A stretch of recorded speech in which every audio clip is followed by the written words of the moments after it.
আমার মতো ফ্রি টিকিটে দীঘা যেতে হলে তোমাদেরকেও চলে আসতে হবে ধর্মতলার এই বাসের গুমটিতে। এখানে কিন্তু সব রকম সরকারি বাসের টিকিট পাওয়া যায়। তবে এই লম্বা লম্বা লাইন যাতে না দিতে হয় তাই আমি আগে থেকেই অনলাইনে আমাদের টিকিট কেটে রেখেছি। আমি বুক করেছিলাম 7:55 বারাসাত দীঘা ভায়া এসপ্ল্যানেড WBTCর এই বাসটা। এটার নাম্বার ছিল 4536। সময় মতো বাস চলে এসছে ডিপোতে, আর টিকিটে তো সিট নাম্বার আগে থেকেই দেওয়া ছিল, সেটা দেখে নিজেদের সিটগুলো খুঁজে নিলাম। অনলাইনে টিকিট কাটার এই একটা সুবিধা আছে, তুমি তোমার পছন্দ মতো সিট বুক করতে পারবে। সিটের অবস্থাও বেশ ভালো।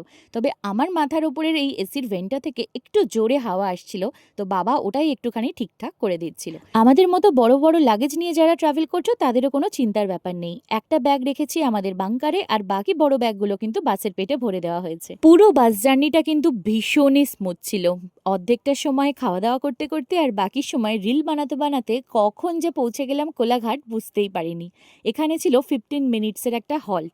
এখানে আমরা চটপট ব্রেকফাস্টটা সেরে নিলাম, আর তারপরে একটা লম্বা ঘুম দিয়ে দেখি সোজা চলে এসেছি দীঘা। পুরো জার্নিটা করতে আমাদের সময় লেগেছিল 5.5 ঘন্টার একটু বেশি, তবে ভীষণ স্মুথ ছিল, এতটুকু কষ্ট হয়নি। দীঘার এই ওল্ড দীঘা বাস স্ট্যান্ডে নেমে বাসকে টাটা করে আমরা চললাম টোটোর খোঁজে। তবে এখানে 15 মিনিট বার্গেনিং করার পর বুঝলাম আমার বার্গেনিং স্কিল এখানে একটুও কাজে লাগবে না।